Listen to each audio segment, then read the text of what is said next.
Bueno, buenas tardes a todos y todas acá en las Américas. Buenas noches a todos los que nos contactan desde Europa y África. Ya medianoche en los países asiáticos y estamos ya un nuevo día en Oceanía.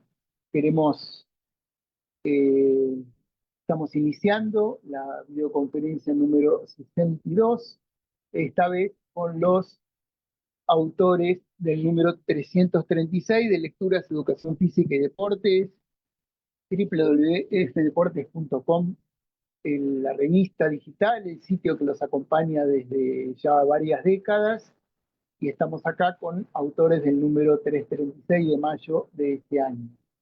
Eh, bueno, nosotros siempre comentamos que la producción de una revista como la que hacemos tiene aspectos que son visibles, lo que ustedes ven eh, en los artículos finales que quedan publicados, en las tapas y las notas editoriales, y también hay un aspecto invisible que es todo el proceso de revisión de artículos, la revisión que se hace por pares, eh, los procesos de edición y publicación final, eh, que es lo que determina que ustedes pueden acceder a toda la información que finalmente llega a ustedes de forma libre y gratuita desde siempre. Eh, en cuanto a lo visible, lo que produjimos este mes, continuando con una saga que apareció también en otros meses, dedicada a este evento que atrae el interés planetario, que es el Mundial de Fútbol del 2006, que como saben se inicia en pocas semanas en Canadá, México y Estados Unidos. Y bueno, esta vez tratamos el tema del costo de las entradas, de cómo se han disparado los precios, los costos para cualquier persona que quiera asistir a este evento.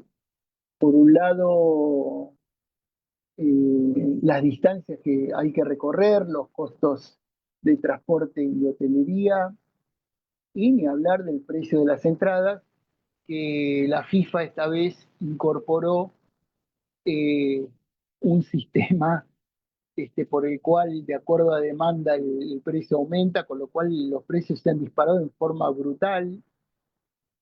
Eh, Ayer leía un comentario que para la final que va a ser cerca de Nueva York, que es un estadio que no está en Nueva York, está en New Jersey, no se va a permitir el acceso a pie, o sea que hay que llegar con vehículo que no se recomienda o con el tren. El transporte en ese tren para ese día va a salir 10 veces más de lo que usualmente sale ese transporte cualquier otro día del año. Así que bueno, esto obviamente va a generar un impacto bastante llamativo en lo que vamos a ver del evento.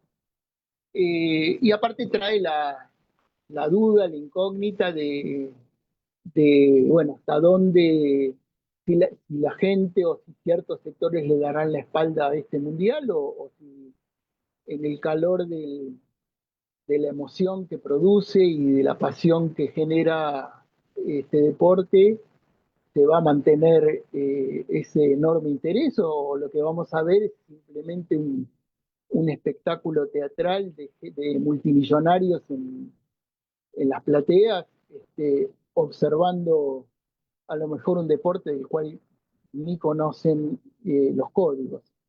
Pero bueno, ese es parte de lo que genera, genera expectativa y genera un interés particular, por lo menos a todos los que nos llama la atención todos estos fenómenos sociales y culturales que tienen en el deporte y especialmente en el fútbol un espacio interesante y privilegiado de análisis. Así que, Bueno, hecha esta presentación, vamos a presentar a nuestro primer expositor. Es el doctor Narayana Astra van Amstel.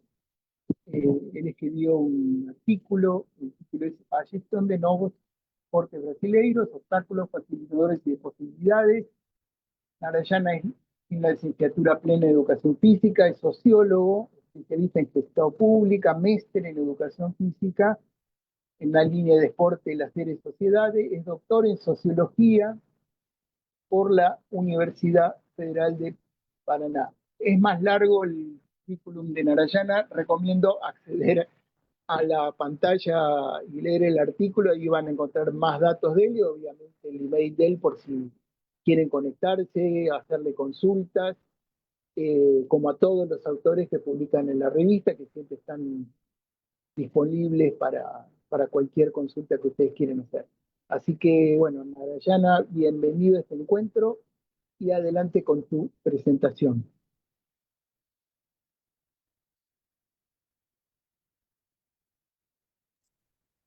Eu consigo compartilhar o meu slide aqui? Sí, dale, a ver, avisale, a ver que te activan el, Y espera que ahí te va. activan el, Aqui diz que eu estou impedido de fazer screen sharing. Ahí no, está. ahora sí sos anfitrión, ahora podés. Ok.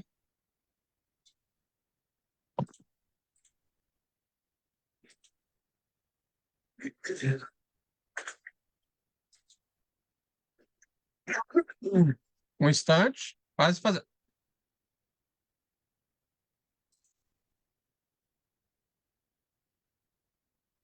Ok? Conseguem ver minha apresentação? Sí, perfecto. Sim? Ahí Ok. estamos. Então, boa tarde a todos, né? Gostaria de me apresentar. Eu sou o professor Narayana Amstel, sou professor de Educação Física e doutor em Sociologia, né? Sou aqui do Brasil, em Curitiba, Paraná. Agradecer a oportunidade do professor Guterman, desse espaço de divulgação científica, para podermos apresentar nossas pesquisas. E o nosso trabalho é produzido pelo professor, em parceria, né, com o professor Ellison Cooper e o professor Rodrigo Navarro, são colegas que trabalham no Instituto Federal do Paraná, aqui em Curitiba, no Brasil. Nós fizemos o trabalho da gestão de novos esportes brasileiros, em que nós tentamos mostrar que existem modalidades esportivas sendo criadas no Brasil, porém, essas modalidades não possuem um jogo de igualdade na instância política, econômica, de reconhecimento social, com outras modalidades que já estão consagradas no gosto, modalidades essas criadas em outros países, né? Então, nós percebemos um nicho de pesquisa a se desenvolver. Bom, para quem não conhece, né, gostaria de citar alguns esportes brasileiros. Então, nós temos o frescobol, é um grande exemplo, né, um esporte de raquetes que pode ser praticado em qualquer ambiente, mas é mais comum de vermos praticar nas praias. Tem a modalidade do surfball, né, um jogo desenvolvido em que os participantes têm cones na mão e podem passar uma bola num esporte de rede, né? Temos o futsal, um esporte desenvolvido aqui em Curitiba, Paraná, onde os atletas jogam uma bolinha feita de material reciclado e essa bolinha bem pequena, né, pode ser jogada com uma rede, né, similar a um esporte de rede. Aí você tem que tentar passar a bolinha para o outro lado e derrubar. É um esporte difícil de praticar, mas chama muita atenção pelos movimentos complexos. Temos o esporte do norte do Brasil, do Pará, o mambol, praticado em duplas, né, ou em 4 pessoas, que você tem 2 bolas para jogar, né, uma modalidade bem diferente. Esse nome mambol por causa da fruta manga, característica da região do país ali. Temos a luta da capoeira, o surf na pororoca, né, um surf mais praticado em rios que tem ondas mais fortes. Então, nós percebemos que tem muitas modalidades sendo desenvolvidas no Brasil, mas né, notamos que elas não alcançam a mesma popularidade, a mesma legitimação, captação de recursos, né? Então, nossa pesquisa tentou mostrar, né, analisar quais são as estratégias, obstáculos e as possibilidades para se criar esportes no Brasil. Né? Então, como que a gente fez essa pesquisa? Nós analisamos uma audiência pública de criadores de esportes, de presidentes de associações desses esportes novos criados no Brasil, onde eles relatavam para o público lá no Congresso Nacional, lá em Brasília, eles relatavam como era estar à frente da criação desses novos esportes, o que eles estavam identificando de dificuldades, de possibilidades de desenvolver esse esporte, né? E nós tentamos sintetizar os comentários deles. Né? Cabe ressaltar, né, que a Constituição brasileira, lá promulgada em 1988, né, ela afirma que é dever do Estado fomentar práticas esportivas formais, não formais, né, dando destaque especial às manifestações esportivas de criação nacional. Ou seja, a Constituição brasileira diria que esportes brasileiros têm que ser privilegiados em relação a esportes estrangeiros. Porém, na prática, o que a gente observa, até dialogando com autores da sociologia do esporte, né, é que o campo esportivo, né, principalmente no Brasil, é dominado por esportes consagrados estrangeiros. Né?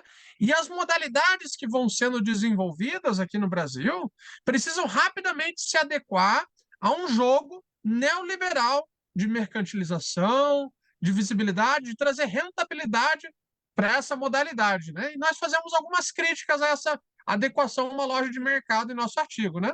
Bom, indo direto para os nossos resultados, para não se demorar muito, né? Os principais facilitadores que esses desenvolvedores de modalidades relataram, eles destacam o grande papel da escola, né? A parceria com escolas públicas, né? Com escolas particulares, para você trazer essas novas modalidades, em especial dentro das aulas de educação física. Claro, alguns relataram também o espaço do recreio, né? Mas, em geral, tentar trazer essas modalidades para a escola. E, para isso, você tem que conversar com os professores de educação física, capacitar eles a poderem trabalhar com essas novas modalidades. Né?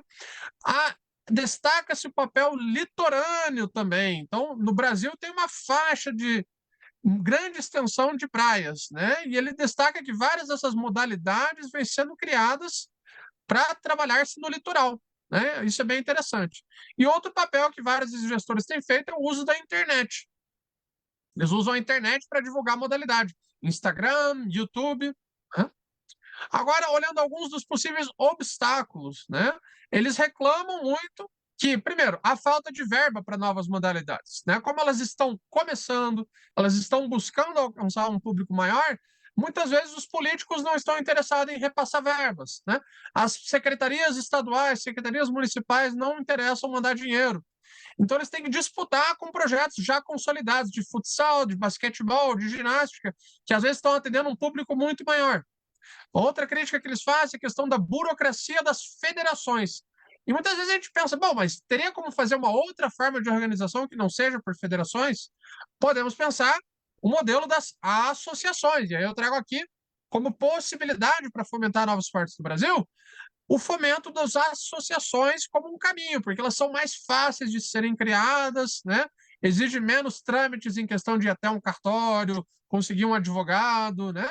A possibilidade de isenção fiscal é relatado por alguns desses criadores de modalidades e também o diálogo com a comunidade científica. Então, eles afirmam que esses novos gestores devem buscar levar trabalhos para universidades sobre esse tema, para congressos, para que as pessoas conheçam mais, até porque nós, como professores de educação física, que estão aqui participando hoje desse evento do professor Guterman, né, nós acabamos conhecendo essas modalidades muitas vezes e podemos tentar trabalhar com elas para expandir a cultura corporal, né, de nossos estudantes, né?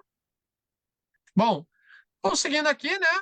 Os principais facilitadores, em síntese, a escola é o motor de base, então eles colocam que os novos criadores de modalidades devem levar essas modalidades para as escolas, principalmente, mostrar que elas podem ser aplicadas no litoral e o caminho da internet como divulgação. Tá? A gente notou também que os esportes têm seguido um certo ciclo de criação, a gente cita isso no nosso artigo. Geralmente eles são criados como práticas de fundo de quintal, a gente afirma, né? Então, geralmente são criados como um jogo, uma brincadeira, praticada entre amigos, e esses amigos decidem fazer uma modalidade, organizar, começar a praticar e trazer mais pessoas para participar, né?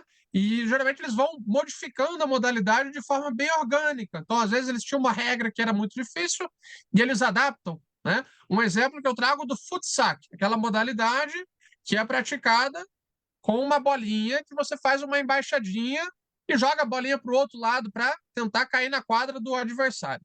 É um esporte muito difícil de se praticar com a coordenação óculo-pedal, né? A gente mantém esse trabalho dos olhos com os pés dificulta.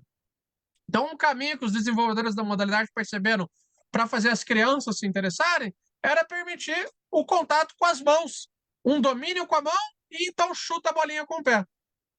E foi uma facilidade que eles perceberam. E quando eles começaram a praticar, entre adultos, entre amigos, não precisavam. Mas quando eles foram divulgar entre as crianças, que vão ser as pessoas que um dia vão conseguir praticar essas modalidades no lazer delas, né? Eles perceberam que criar regras que facilitem é interessante, né?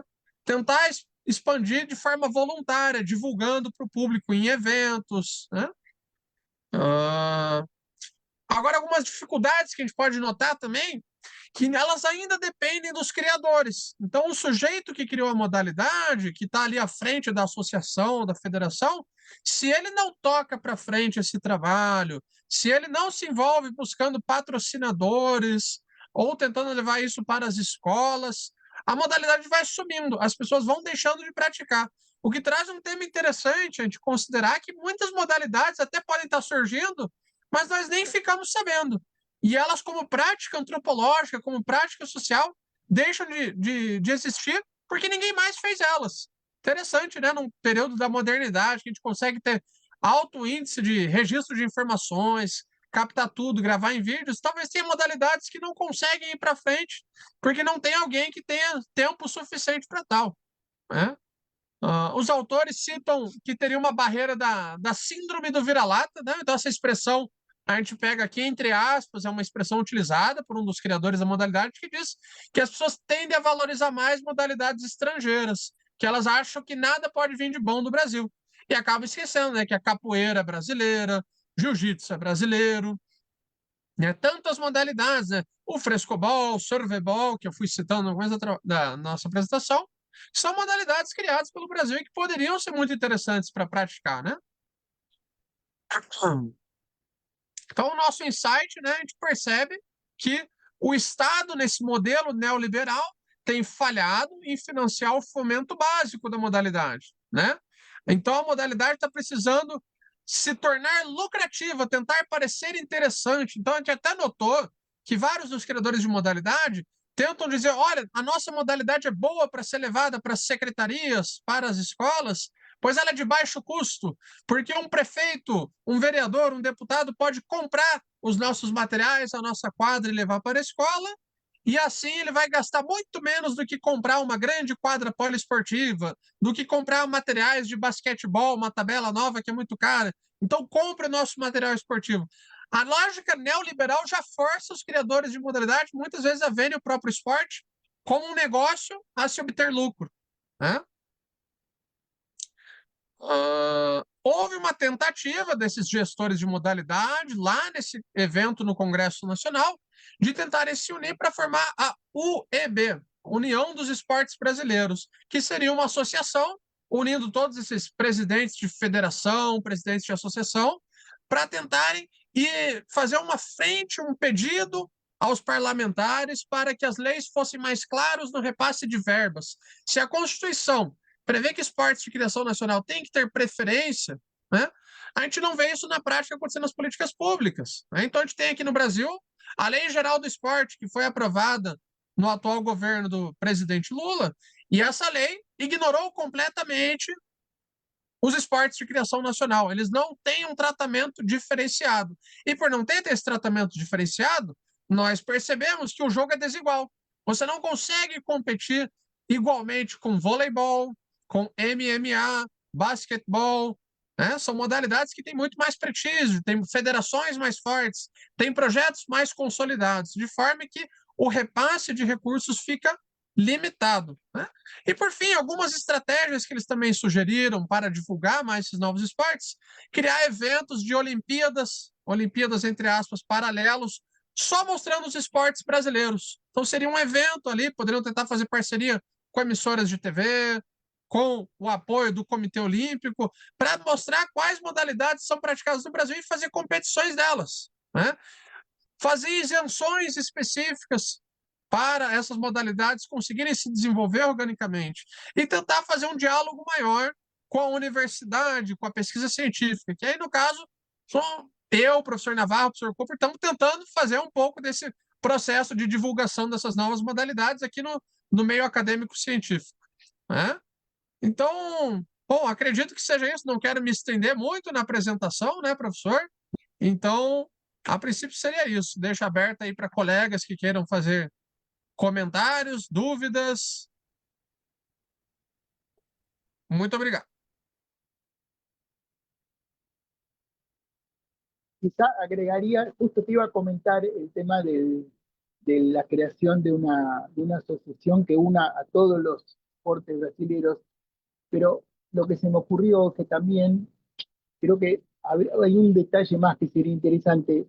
Lo que planteas en cuanto a los deportes brasileños, pasa lo mismo con los deportes en Argentina, o sea, en España, o sea, sería interesante articular o pensar cuando, sobre todo cuando pensás un evento como un, entre comillas, juego olímpico, que sea mundial, o sea, porque en realidad la problemática de en todas las regiones y países hay deportes creados a partir, en muchos casos, a partir de la iniciativa de profesores de educación física, y sería interesante, así como yo lo pienso en términos, por ejemplo, cuando se hizo el encuentro mundial de juegos indígenas en Brasil, que participó gente de todo el mundo, un encuentro así de que el que viene y cuenta, que haya un espacio y que obviamente que cada uno cuente su propio juego, ¿no? Y incluso ahí ver que hay juegos similares creados de manera parecida, con elementos similares, con prácticas, ¿no? Prácticas y modos y reglamentos similares, que pueda llegarse a construir algún tipo de consenso en cuanto a, a crear un juego de varios, ¿no? Un deporte de varios, se me ocurre, porque eso le daría ese impacto que podemos llamar global, ¿no? Al juego, ya no una cuestión exclusivamente local, pero sería, yo creo, ese es un paso también interesante que se podría proponer, pensando un poco todas las propuestas, agregando una más a toda la propuesta que vos estás haciendo a esta idea, ¿no? Adorei sua sugestão, professor, né? De fato, né, trazendo o exemplo dos jogos indígenas que trazem povos indígenas do mundo inteiro, povos originários, para poderem competir, mostrar suas modalidades, né? Poderíamos fazer pensando na América Latina, pensando jogos da África, né? Até dialogando com a sociologia de Boaventura Santos, né? Que fala do sul global, né? Então, as modalidades que nós praticamos são modalidades que vieram da Europa, dos Estados Unidos. E aí temos algumas lutas orientais, mas e se a gente pensar quais são modalidades produzidas no sul global, não é? E por que elas têm que se adequar a esse modelo proposto pelo norte, né? Um modelo de federação, modelo de se adequar aos Jogos Olímpicos? Mas poderíamos pensar num diálogo maior entre os diversos países. Eu até gostaria de saber se o senhor tem conhecimento de modalidades da Argentina ou outras modalidades da América Latina, porque é um ambiente novo para a gente. É até difícil a gente achar os termos que estão sendo utilizados para pesquisas. Fiquei essa curiosidade, gostaria mesmo de ver ser possível concretizar essa ideia, né? Um evento que unisse Bueno, as diferentes modalidades. contá o sea, con la revista para difundir y convocar que justamente llega a todos estos lugares y seguramente van a... Igualmente cuando hablamos del sur global, yo creo que los juegos populares, aún en países centrales, entran dentro de la lógica del sur global, porque todos esos deportes y juegos populares sufren la misma marginación en los países centrales, no tienen apoyo. Entonces, creo que se puede pensar una convocatoria gigante eh, en torno porque digamos en definitiva la lógica es similar en prácticamente en cualquier lugar del mundo, ¿no? Eh, lo que vos de alguna manera planteás, esta expansión global que ya tienen todos esos deportes, la mayoría nacidos en Inglaterra, en Gran Bretaña o en Estados Unidos. Pero bueno, hay todo un desafío para pensar los deportes en el siglo XXI. O sea, digamos, esto está cristalizado o en realidad se puede pensar en términos de una dinámica que genere interés en otro tipo de prácticas, que tengan otras lógicas y que generen otro tipo de modos, de convocatorias. Bueno, esa es la gran pregunta que siempre nos hacemos, ¿no?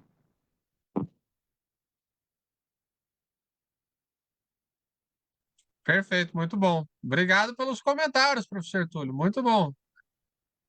Esperamos também que essa pesquisa traga novas contribuições, novos olhares para essas modalidades, porque é, acredito que estejam sendo desenvolvidas outras modalidades em outros países e talvez elas possam ver o que está sendo feito aqui no Brasil e, a partir disso, começar a pensar se nesses outros países também está tendo uma adequação ao modelo neoliberal ou se elas estão seguindo por um outro caminho, né? É muito interessante essa discussão, esse diálogo. Obrigado, professor. Bueno, ya contá con nosotros para todo lo que se puede hacer desde la difusión, desde sobre todo llegar al interés de generar acciones y producciones, ¿no? Que eso es clave para que los juegos y los deportes se conozcan, ¿no? Así que bueno, vamos en este camino.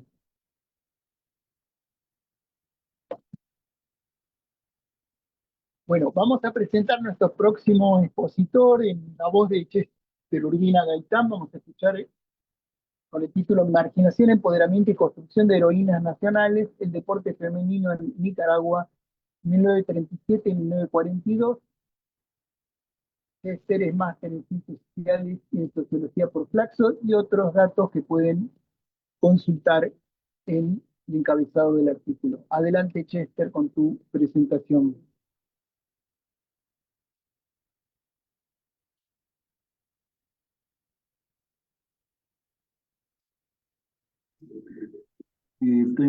Buenas tardes a todos. Tengo el placer de presentar el resumen de mi artículo Marginación Deportiva, Empoderamiento y Heroínas Nacionales, el deporte femenino en Nicaragua, 1937 a 1942.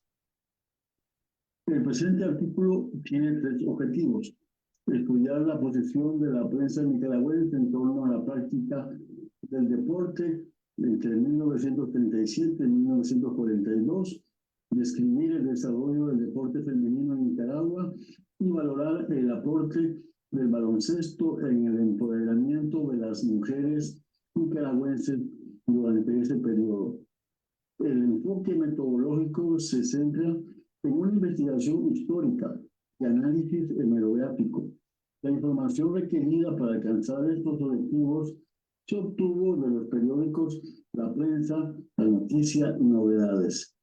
Se extrajeron datos relativos a la marginación del deporte femenino nicaragüense, las principales atletas, los principales clubes deportivos, las principales competencias y el papel del baloncesto en el empoderamiento de las mujeres nicaragüenses.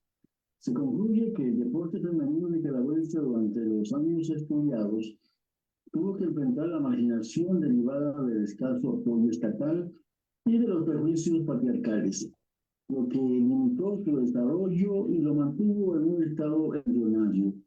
El baloncesto fue la disciplina más practicada por señoritas que estudiaban en los principales colegios del país. Al organizarse mejor, les permitió a estas empoderarse de sus cuerpos y alcanzar campeonatos incluso importantes a nivel nacional e internacional. Muchas gracias. Bueno, Chester, te agradecemos el aporte. Vamos a pasar a nuestro próximo expositor, es el licenciado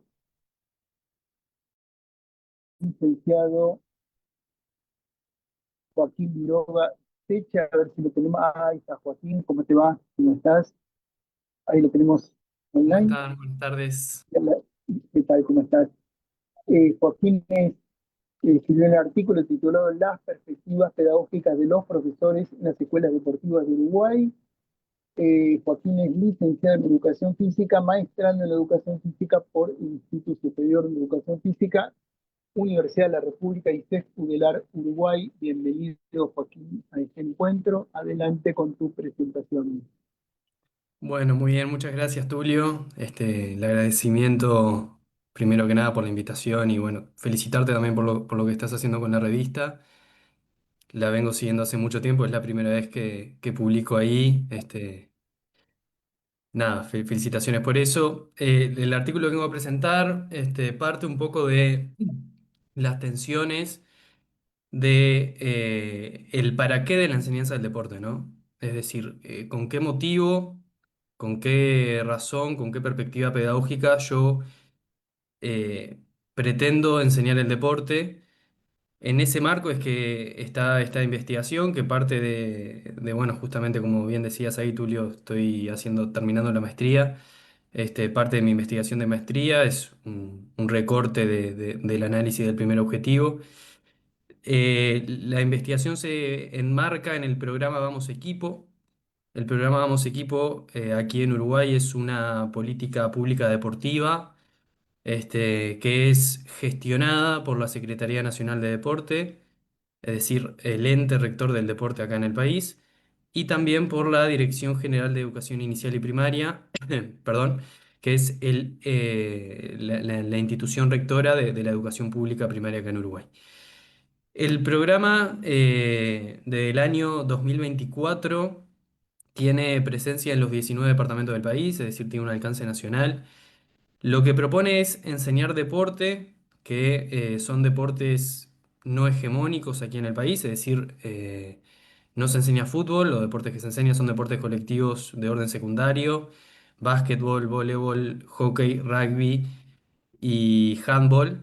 Este, y se propone como propuesta de extensión pedagógica, ¿sí? Es decir, utiliza a la escuela pública como centro físico y son las propias federaciones deportivas de cada deporte las que contratan a los profesores para que estén a cargo de las prácticas de enseñanza una vez que termina el horario escolar.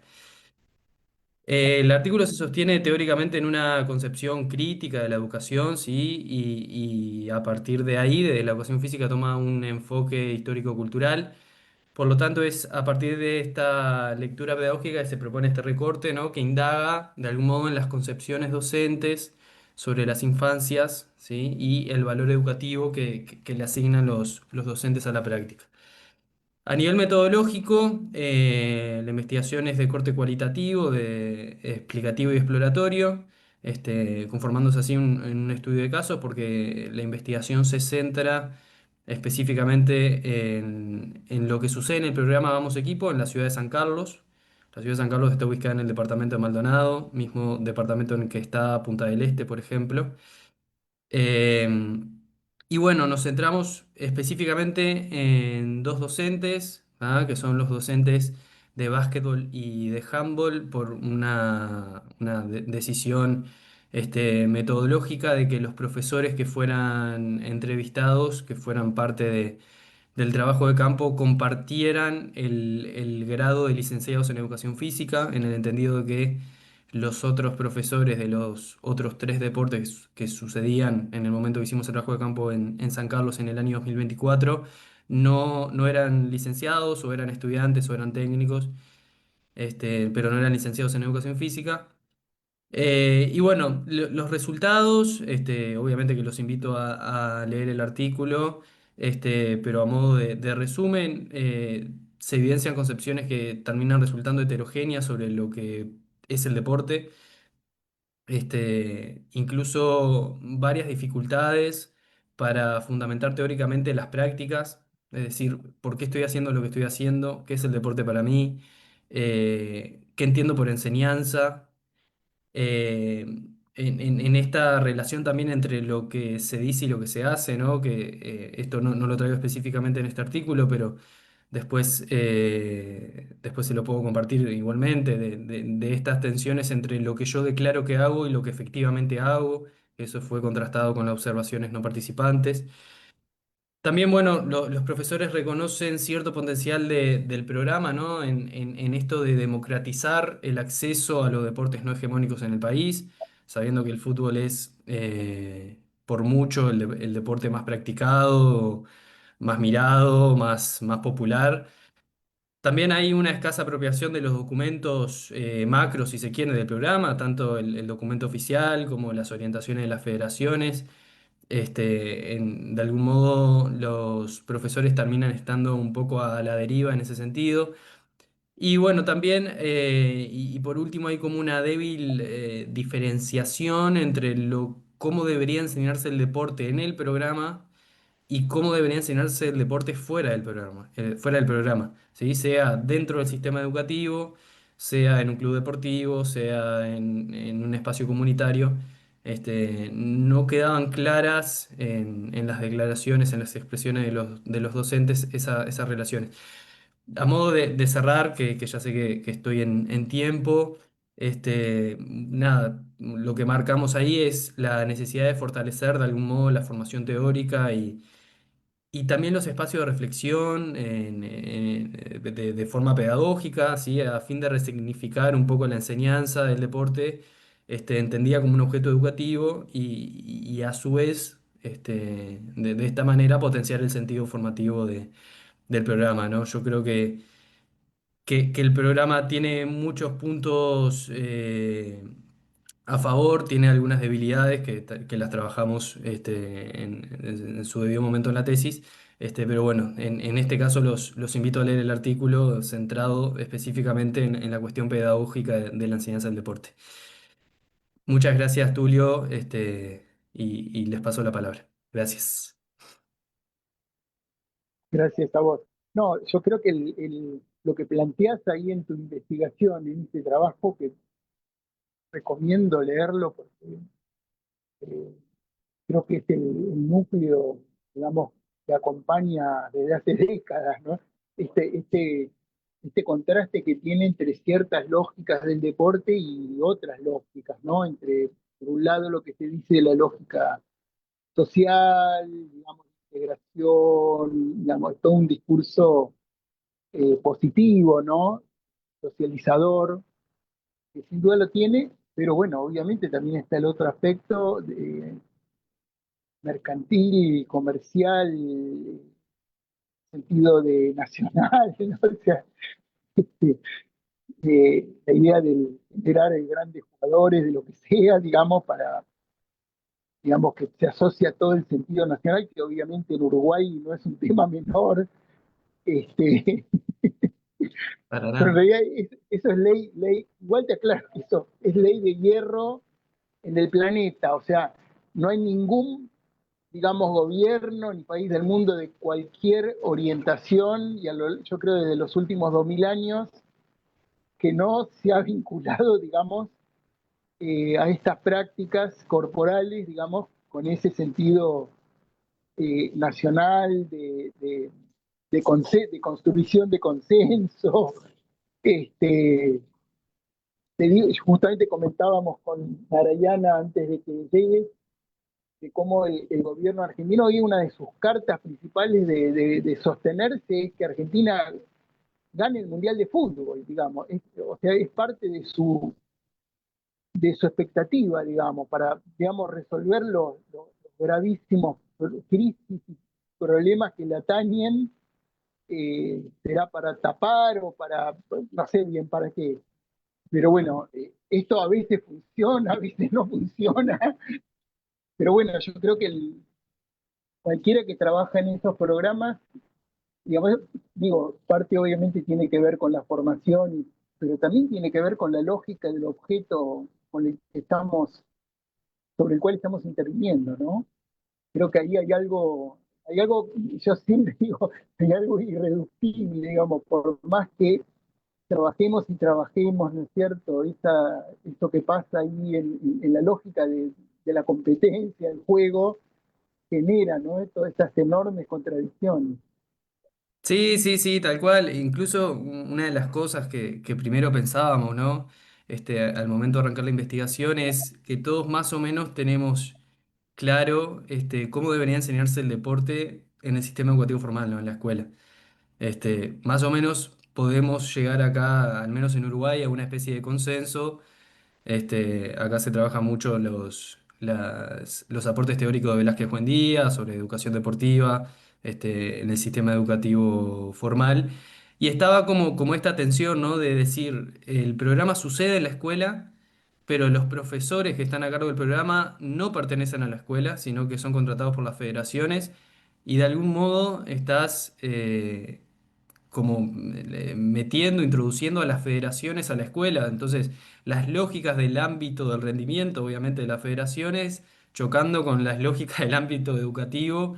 Entonces, en esas tensiones es un poco que se presenta la investigación, que, bueno, puedo adelantar que ya está bastante avanzada, por suerte, ya en los últimos aprontes para defenderla, pero la investigación, acá yo lo que traigo es la perspectiva pedagógica de los docentes, pero también entrevistamos a los coordinadores de las federaciones de básquetbol y handball, a los coordinadores de la secretaría, y empezamos a cruzar datos y, bueno, muchas cosas de las que se dicen, al final no suceden o no es lo que se representa en la práctica y cómo esa escalera, ¿no? Desde los altos mandos de la secretaría, a los altos mandos de las federaciones, a los profesores, a lo que pasa en las prácticas y después no solo lo que podemos observar de forma no participante en la práctica, sino las consideraciones de los niños, que también hicimos grupo de discusión.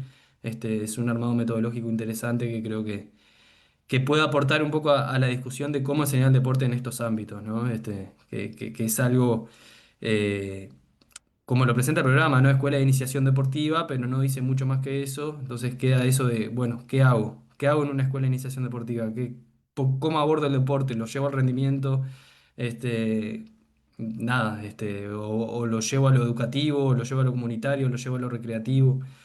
Hay un montón de tensiones ahí que están bueno ponerlas sobre la mesa. Sí, querría agregarte una cosa más. A veces hay que ver que muchas veces el ámbito escolar también adopta, en algunas circunstancias, aspectos que están más ligados al aspecto eh, competitivo del deporte, y hay veces que en ámbitos eh, so- de clubes y sociales, comunitarios, a veces también se ponen estos aspectos más pedagógicos. O sea, yo no sería tan determinante decir que uno en la escuela siempre se ocupa de lo pedagógico y en el otro ámbito solo están viendo la lógica competitiva, porque a veces estas cosas se cruzan, hay distintos elementos, pero bueno, a veces... Sí, sí, sí, sí. Perdón que te corte, Tulio. Sin dudas que sí, Sí, no, estoy de dale, acuerdo dale.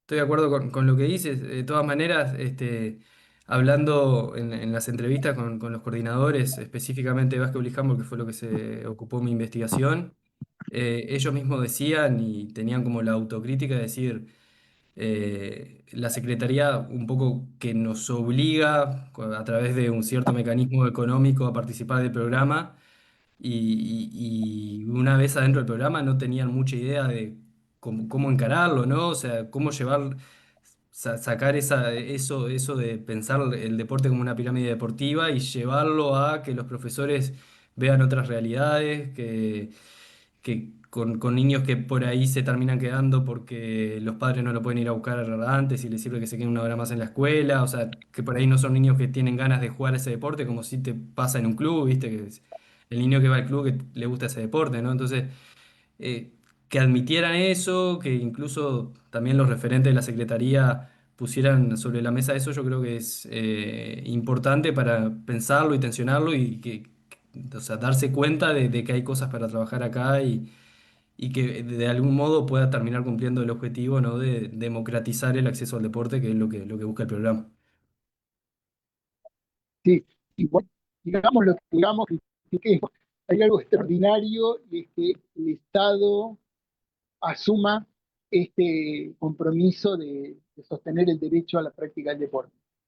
O Sin sea, duda. ahí me aplaudo y da todo mi apoyo a esto. Bueno, después discutiremos cómo mejoramos al interior esas prácticas, pero bueno, todo mi corazón, digamos, en esta política deportiva uruguaya que ojalá se pueda reproducir en cada rincón del planeta, ¿no? Gracias, Tulio. Gracias por los comentarios. Bueno, vamos a después a ver si tenemos un ratito más y tiramos algunas ideas más. Siempre. Vamos al trabajo siguiente de Daniel José Kirby Gómez, preparación física especial para la prevención de lesiones en Jiu-Jitsu. Adelante, Daniel, con tu presentación.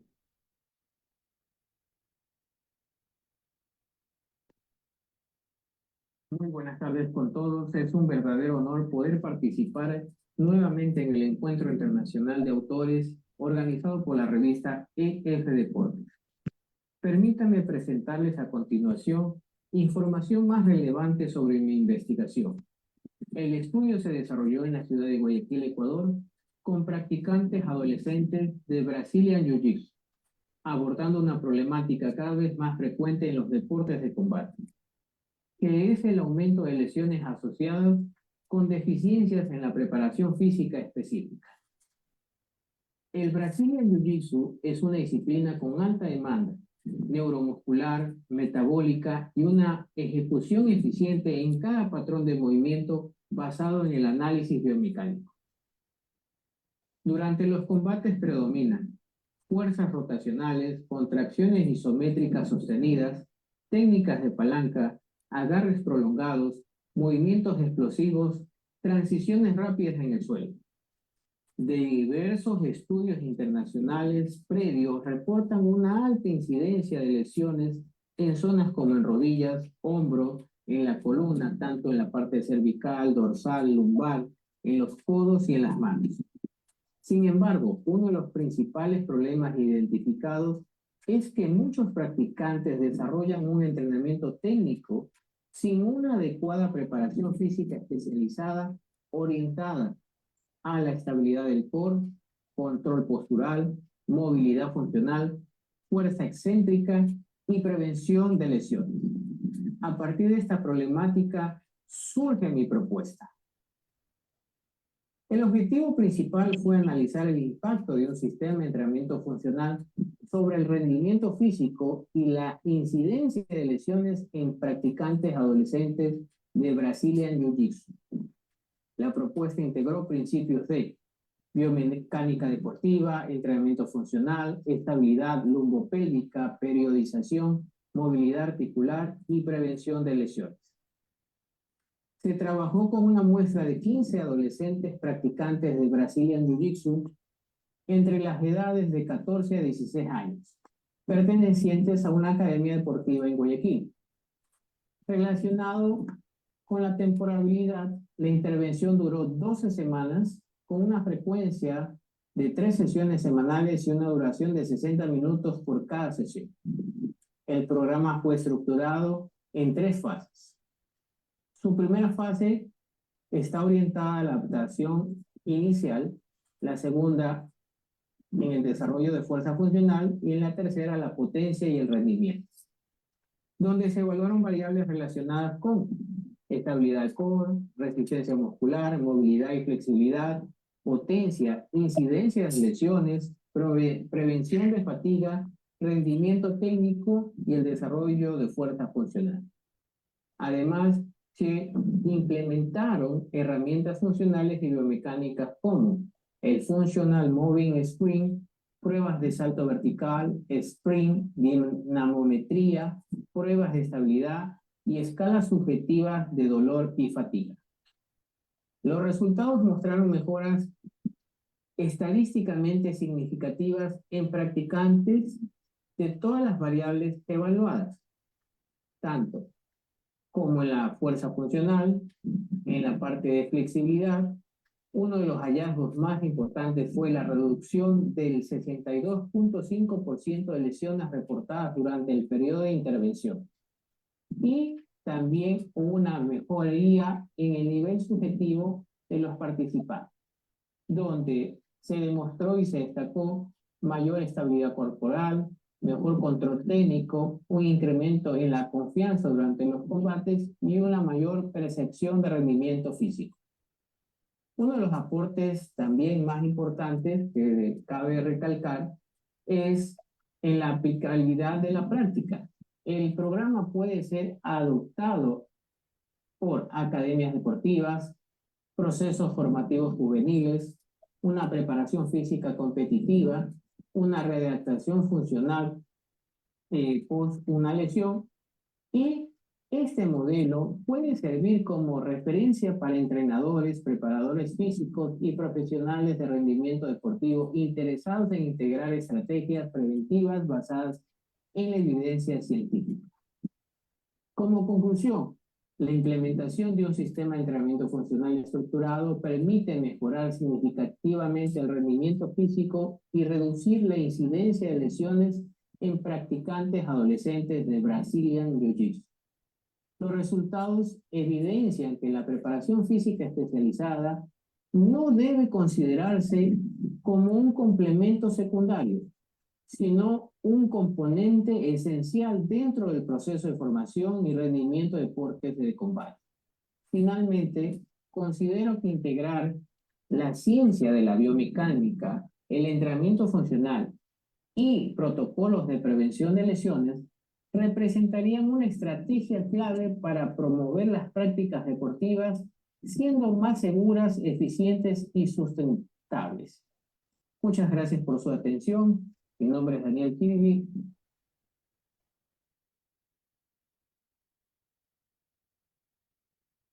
Bueno, Daniel, te agradecemos el aporte, la participación. Recomendamos la lectura de este artículo y de otros artículos que Daniel tiene publicados en las revistas, todos de una enorme calidad y sofisticación. Bueno, hagamos una otra vuelta. Narayana, si querés aportar algo más, adelante. ¿Tienes algo para sumar, para agregar? Adelante con tus comentarios.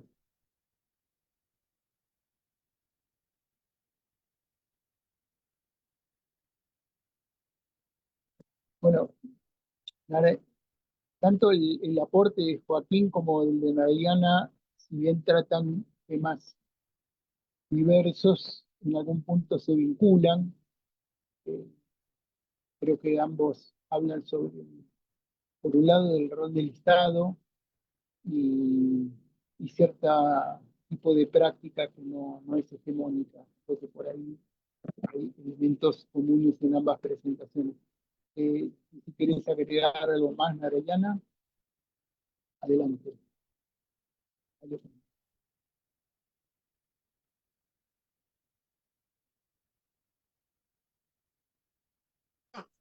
Agora, creio que seja o momento de ler a pesquisa do professor Joaquim, né? E ver os intercâmbios, né? E é isso, acredito que seja isso.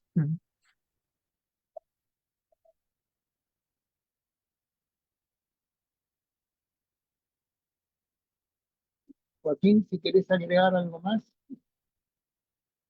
No, el agradecimiento de nuevo. Venía escuchando ahí en viaje a Narayana, me parece muy interesante también el trabajo de él. Voy a leer el artículo y bueno, interiorizarme, creo que es un tema muy interesante el que trabaja y como bien dices, Tulio, tiene puntos en contacto en todo esto del Estado, sin duda que sí. Hay juegos también populares, así, deportes locales en Uruguay, ¿Tenés conocimiento? Digo, porque Eh, eso ya es un tema que a Narayana le puede interesar. Mira, de creación uruguaya entiendo que no, más allá El futsal.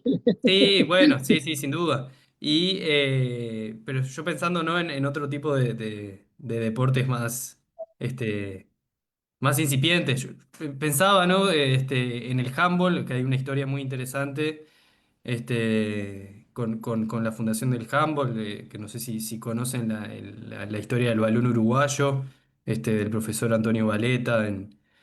No recuerdo bien los años, pero inicio de 1900, hay una discusión interesante ahí entre lo que era el balón uruguayo, que era como jugar al fútbol con la mano, y cómo después eso termina llegando a Alemania y termina como reproduciéndose en Alemania, con un nombre en alemán que ahora sinceramente no recuerdo, y cómo después los alemanes negaban un poco ahí la existencia del balón uruguayo y la propia federación lo mismo, más allá de que después se han hecho algún reconocimiento al profesor Valeta, que es el profesor de educación física acá en Uruguay, que, bueno, de algún modo inventó el balón uruguayo y que se jugó bastante en Argentina también en esas épocas.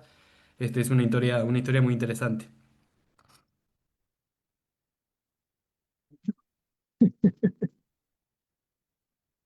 Bueno, siempre nos encontramos con estos cruces, ¿no?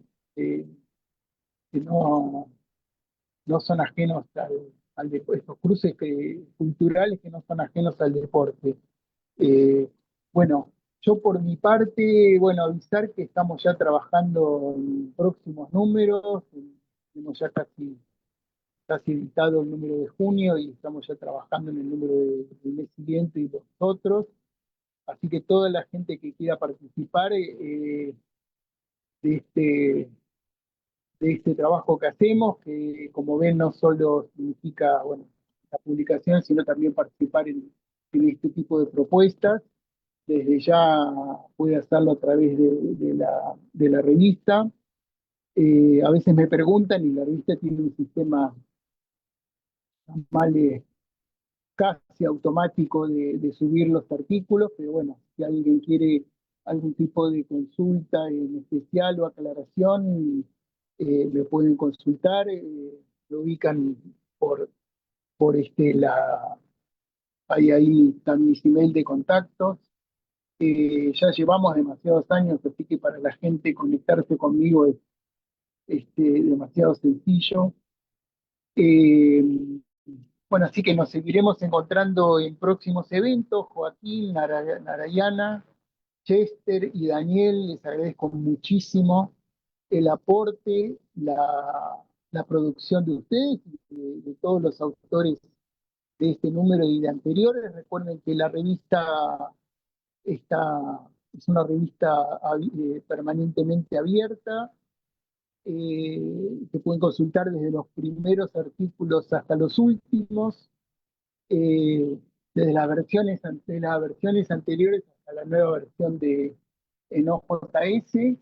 Así que simplemente buscando en cualquier buscador donde ustedes se ubiquen o en ChatGPT o por cualquier lugar, seguramente van a llegar al sitio.